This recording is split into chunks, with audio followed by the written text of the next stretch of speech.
Hello students. अपना topic reflection ख़त्म हो चुका था और आज हम लोगों को स्टार्ट करना था रिफ्रैक्शन।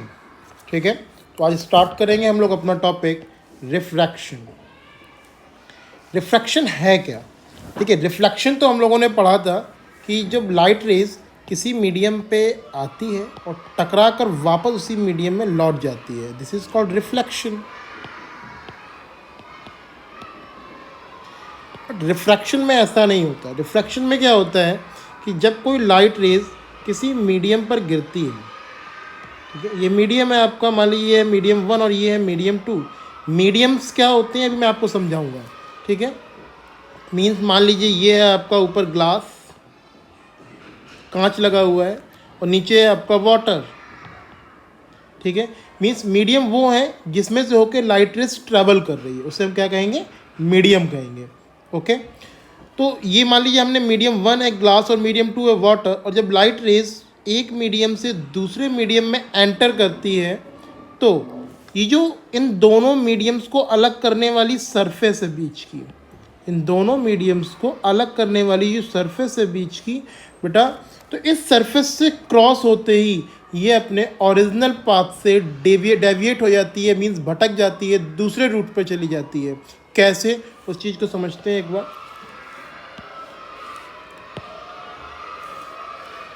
लेट कर लिया हम लोगों ने, मान लिया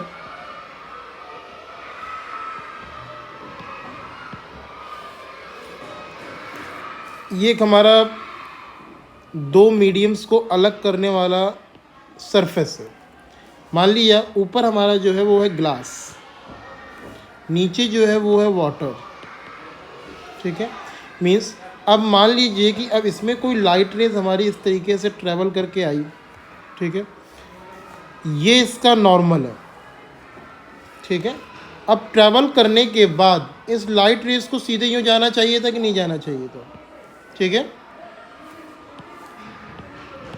इस लाइट रेज को यहाँ से सीधे जाना चाहिए था, बट ये सीधे नहीं जाता है। ठीक है, क्यों? ये या तो इस तरफ ट्रैवल कर जाएगा या फिर ये इस तरफ ट्रैवल कर जाएगा। ठीक है, इन दोनों तरीके से ये किसी और तरफ ट्रैवल कर जाता है, बट ये इधर ट्रैवल नहीं करता। मीन्स जाना चाहिए था सीधे बट नहीं गया। ये किस तरफ गया? या तो ये इधर निकल जाएगा या फिर ये इधर निकल जाएगा। वो किस तरफ जाएगा वो मैं भी आपको समझाऊंगा थोड़ी देर में। ठीक है, बट आपने ये समझा कि when a light rays pass from one medium to another medium, जब कोई लाइट रेज एक मीडियम से दूसरे मीडियम में जाती है, मीडियम 1 से मीडियम 2 में जाती है, ठीक है, तो वो अपने ओरिजिनल पाथ से, जो उसका ओरिजिनल पाथ है जिस पर चल के आ रही थी, वो उससे डेविएट हो जाती है, मतलब दूसरे रूट पर चली जाती है, डिफ्रैक्ट हो जाती है। ओके, इस पॉइंट को अपने दिमाग में रखिए। रिफ्रैक्शन की डिफाइन आना जरूरी है। अगर आपको डिफाइन आएगी तभी तो आप समझ पाएंगे कि रिफ्रैक्शन है क्या। ठीक है, चलिए अपने टॉपिक पे आते हैं वापस से। रिफ्रैक्शन ऑफ लाइट है क्या? The bending of light when it passes from one medium to another, जब लाइट रेज एक मीडियम से दूसरे मीडियम में जाती है तो वो अपने ओरिजिनल पाथ से बेंड हो जाती है, और इसको हम बोलते हैं कॉल्ड रिफ्रैक्शन ऑफ लाइट। इसको हम रिफ्रैक्शन ऑफ लाइट कहते हैं। ठीक है, रूल्स ऑफ रिफ्रैक्शन, रिफ्रैक्शन के रूल्स क्या है? ठीक है, यहाँ पर ये रूल्स हैं, ये रूल्स अभी नहीं बता रहा, ये रूल्स मैं आपको सेकंड लाइन में बताऊंगा, बट यहाँ पर जो रूल्स हैं वो अभी समझिएगा। यहाँ पे मैं वापस अपने पहले वाले पेज पर आता हूँ,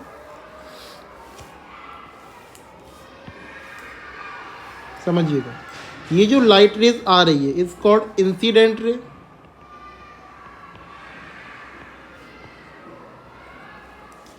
ये जो लाइट रेज हमारी बाहर निकल के आती है, ये दोनों जो आ रही हैं बेटा जी, इज कॉल्ड रिफ्रैक्टेड,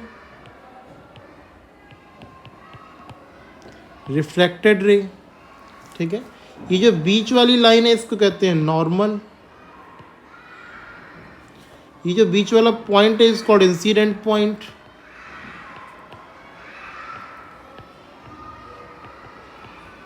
बेटा अभी तक जितना हम लोगों ने पढ़ रखा था सेम वही चीज़ है, ठीक है।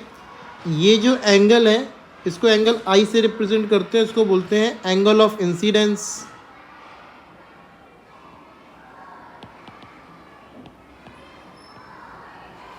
और ये जो एंगल है या तो इधर बनेगा एंगल या फिर ये एंगल बनेगा हमारा, इन दोनों में से कोई एक एंगल बनेगा हमारा, और इनको बोलते हैं वो एंगल ऑफ रिफ्रैक्शन।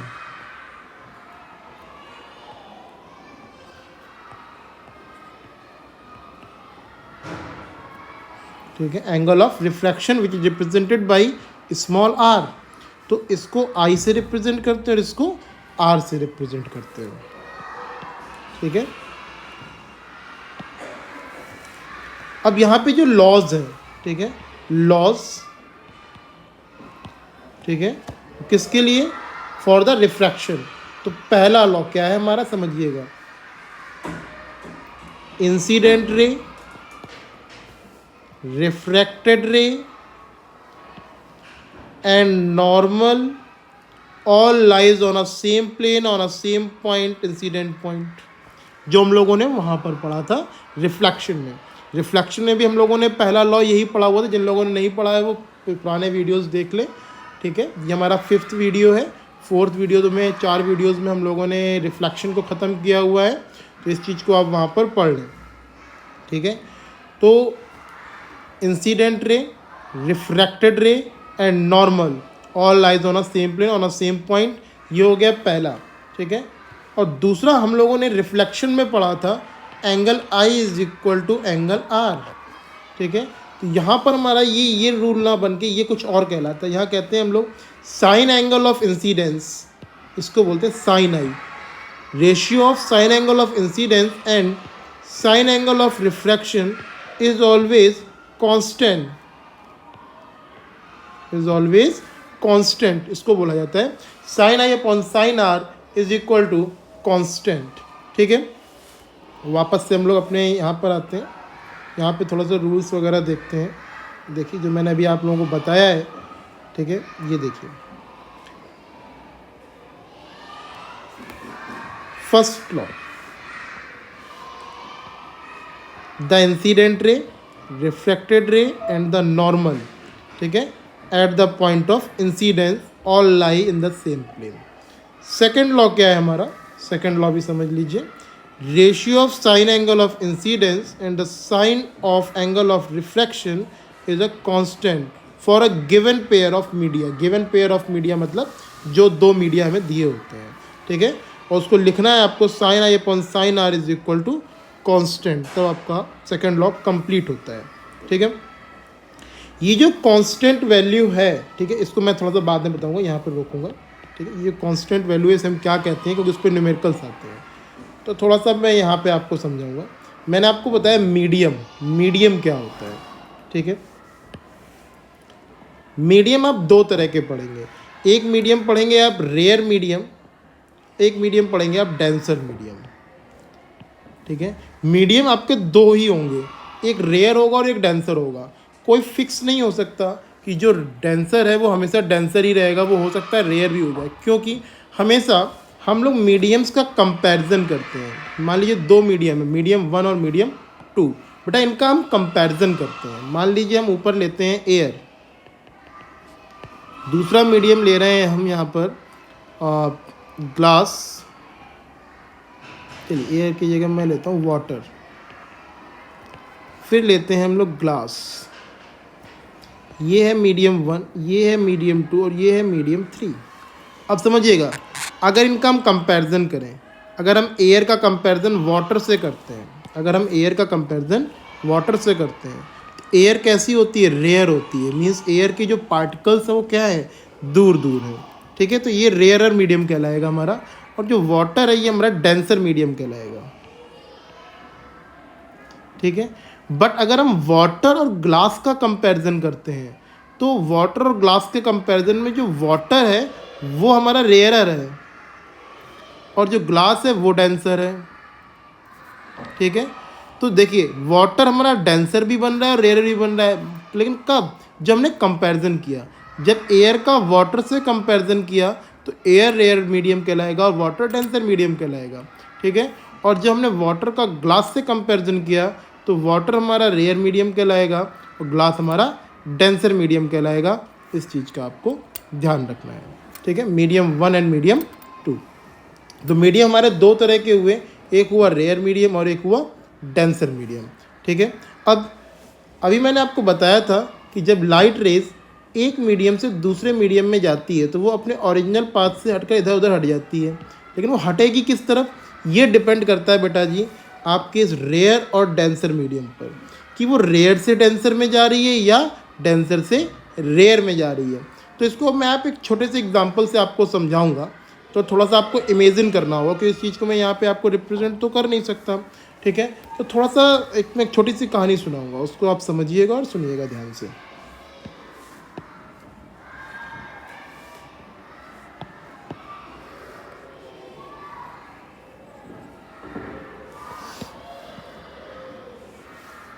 लेट कर लेते हैं, मान लेते हैं, ठीक है।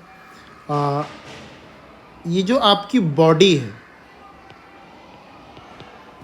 ठीक है, ये आपकी जो बॉडी है ये एक नॉर्मल है और आपके हाथ जो है ये लाइट रेज है। क्या है बेटा जी, ये लाइट रेज, ठीक है। आप एक बस में बैठ रहे हैं, रक्षाबंधन का टाइम है, राखी का टाइम है, ठीक है, और बस में खचाखच भीड़ होती है, आप सभी को मालूम है। बस में पकड़ने की जगह नहीं है। जब आप बस के अंदर जाएंगे तो ये जो आपके हाथ हैं ये नीचे की तरफ बेंड होंगे या नहीं होंगे, होंगे नीचे की तरफ बेंड। मीन्स बस के अंदर खचाखच भीड़ है, मीन्स ये मीडियम कैसा हुआ बेटा, डेंसर मीडियम हुआ कि नहीं हुआ। और बस के बाहर कैसा मीडियम हुआ, रेयर मीडियम हुआ। और जब आप रेयर से डेंसर मीडियम में जा रहे हैं तो लाइट रेज कहाँ बेंड हो रही हैं, नॉर्मल की तरफ। आपके हाथ आपकी बॉडी से चिपक जाते हैं, ठीक है। मीन्स हम कह सकते हैं when light rays is goes from rare to denser, जब लाइट रेज रेयर से डेंसर में जाएंगी तो इट बेंड्स टूवर्ड्स नॉर्मल, ये नॉर्मल की तरफ बेंड हो जाती है। अब देखिए ये जो आपको पहला वाला डायग्राम दिया हुआ है इसमें समझिएगा, ये लाइट रेज जा रही है हमारी एयर से, किस में जा रही है, ग्लास में जा रही है या डेंसर मीडियम में जा रही है। तो ये नॉर्मल की जाना था, सीधे बेंड हो गई नीचे नॉर्मल की तरफ, तो ये आर जो है आई से छोटा हो गया, ठीक है। इस कंडीशन में जो एंगल ऑफ इंसिडेंस होता है, ठीक है, वो ग्रेटर देन होता है किससे, आर से। आर कैसा होता है, छोटा, means R is less than the I. हम इस चीज़ को लिख सकते हैं, याद रखना है। When light rays is goes from rare to denser then light rays is bend towards the normal. अब इसी का अपोजिट लेते हैं कि ये, अब मान लीजिए हम अपने दीदी के यहाँ पहुँच गए हैं और स्टेशन से आप नीचे मतलब अपने बस में से आप नीचे उतर रहे हैं। बस में से नीचे उतरते ही सबसे पहला जो हमारा रिएक्शन होगा बेटा, वो हमारे हाथ कहाँ जाएंगे, ऊपर, क्योंकि हम लोग खड़े खड़े थक चुके होंगे। तो अपने हाथों को हम ऊपर करेंगे, मतलब away from the your body.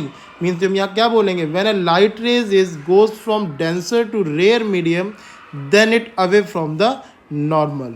तो ये नॉर्मल से दूर की तरफ हट जाते हैं।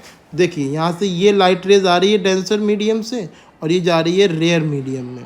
तो देखिए अब ये जानी थी इधर, नॉर्मल इस तरफ है, तो ये दूर हट गई नॉर्मल से, away from the normal.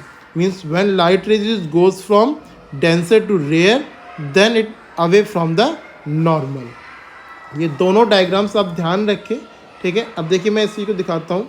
When a light rays goes from a rare medium to denser it bend towards the normal, ठीक है, जब रेयर से डेंसर में जा रही है। पहला वाला जो मैंने आप लोगों को बताया था। दूसरा है when a light goes from denser medium to rare medium, कहाँ से जा रही है, डेंसर से रेयर मीडियम में जा रही है, it bend away from the normal, तो वो नॉर्मल से दूर हट जाती है। इस चीज़ को आपको ध्यान रखना है, इसके लॉज ध्यान रखने हैं आपको, ठीक है। और एक डायग्राम जो मैंने आपको अलग से बना के दिखाया था वो ये वाला डायग्राम था, इसको याद रखिएगा कि ये बीच में इसने ले लिया एक सरफेस और air, glass, incident ray, refracted रे, normal, this is called incident point. इसकी ज़रूरत नहीं पड़ेगी कहीं भी आपको, ठीक है। ये डायग्राम आपको तैयार रखना है। ये दोनों डायग्राम केवल समझाने के लिए हैं, या पेपर में बने बनाए आ सकते हैं, तो वहाँ आपको देख के रिकॉग्नाइज करना होगा, पहचानना होगा। बट ये वाला डायग्राम आपको बनाने को आ सकता है। कौन सा, ये वाला डायग्राम, इसको आप बनाने की प्रैक्टिस कर लें। ठीक है, नेक्स्ट आपका ये रिफ्रैक्शन है, ग्लास स्लैब के थ्रू रिफ्रैक्शन। ठीक है, ये है आपका ग्लास स्लैब के थ्रू रिफ्रैक्शन। ये एग्ज़ाम में कई बार आया हुआ है डायग्राम बनाने के लिए, तो ये डायग्राम मैं आपको समझाऊंगा। इसमें क्या करते हैं, या तो डायग्राम बनाया दे देगा या आपसे डायग्राम बनवाएगा। ठीक है, तो डायग्राम तो आप बना लेते हैं, जो गलतियां होती हैं बच्चों से वो गलतियां होती हैं बेटा नाम लिखने में। ठीक है, यहाँ आपसे कुछ और नहीं पूछता, केवल आपसे डायग्राम समझाने के लिए बोलता है, तो डायग्राम को आपको समझ में आना चाहिए तभी आप कर पाएंगे। तो मैं आपको यह भी डायग्राम समझाता हूँ, आप डायग्राम को ध्यान से समझें।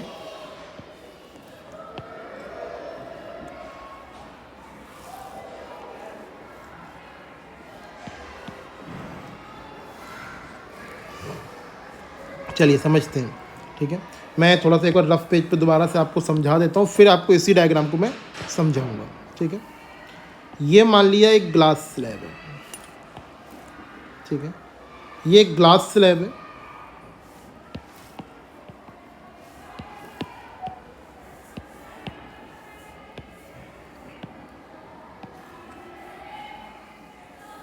ठीक, इस पर ये लाइट रेज इंसिडेंट हो रही है और ये इसका नॉर्मल है। ठीक है, अब ये लाइट रेज बेटा जी जानी तो सीधी चाहिए थी, बट ये सीधी ना जाके ये लाइट रेज कुछ नीचे की तरफ बेंड हो जाएगी। क्यों बेंड हो जाएगी, आपको इस चीज़ को समझा देता हूँ। जानी थी सीधी लेकिन बेंड हो गई, क्यों? ये थी एयर और ये है ग्लास और ये है फिर से एयर। ठीक है, तो जब ग्लास के अंदर गई तो ये कहाँ जा रही है, रेयर मीडियम से डेंसर मीडियम में जा रही कि नहीं जा रही है? तो ये कहाँ जाएगी, टूवर्ड्स नॉर्मल, मतलब नीचे की तरफ झुक गई कि नहीं झुक गई है। ठीक है, ये अभी एंगल समझाऊंगा। तो ये तो हमारी इंसिडेंट रे है। ठीक है, ये हमारी रिफ्लेक्टेड रे है। अब जब यहाँ आ गई तो यहाँ पे आने के बाद देखिए ये हमने बनाया फिर से इसका नॉर्मल। अब ये जानी तो इधर थी, बट अब ये इधर ना जाके ये जाती इधर है। ठीक है, क्यों? अब ये कहाँ जा रही है, डेंसर टू रेयर। ये मीडियम कैसा है, रेयर मीडियम है, तो अब ये जा कहाँ रही है, डेंसर टू रेयर। तो कहाँ जाएगी बेटा, ये away from the normal, normal से दूर हटेगी। ठीक है, अब इनके नाम वगैरह जो है आपको वो ध्यान रखने हैं। ये कहलाती है इंसिडेंट रे। क्या कहलाती है, इंसिडेंट रे। ये कहलाती है रिफ्रैक्टेड रे।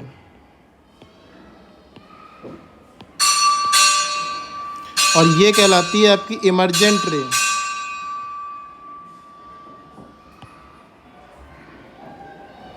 ये आपकी कहलाती है इमर्जेंट रे। ठीक है, ये 3 पॉइंट्स हैं आपके। और इसके अलावा ये आपका कहलाता है एंगल ऑफ इंसिडेंस, और ये कहलाता है आपका angle of refraction, this is R1 and this is R2। और ये कहलाता है आपका एंगल ऑफ इमर्जेंट, जिसको हम लोग E से रिप्रेजेंट करते हैं। और इन दोनों लाइट रेज के बीच की जो डिस्टेंस है इसको लैटरल डिस्प्लेसमेंट। ये बहुत इंपॉर्टेंट है, ये एग्ज़ाम में कई बार पूछा गया है। तो आपको एक बार मैं फिर से नाम शो कराता हूँ। इस डायग्राम को तैयार करना है, normal, incident ray, I, R1, R2 ये दोनों बराबर होते हैं, ग्लास, एयर, इमर्जेंट रे, E। ठीक है, जिसे हम क्या बोलते हैं, एंगल ऑफ इमरजेंस। ठीक है, ये लैटरल डिस्प्लेसमेंट। ये डायग्राम बहुत इम्पॉर्टेंट है, इसको आप तैयार कर लें क्योंकि एग्ज़ाम में आ चुका है, कई बार आ चुका है। तो आज के वीडियो में हम इतना ही रखते हैं, नेक्स्ट वीडियो में इसके आगे हम स्टार्ट करेंगे। धन्यवाद। अगर वीडियो पसंद आया हो, समझ में आया हो, अपने दोस्तों को इसको शेयर करें, लाइक करें, कमेंट्स करें। धन्यवाद।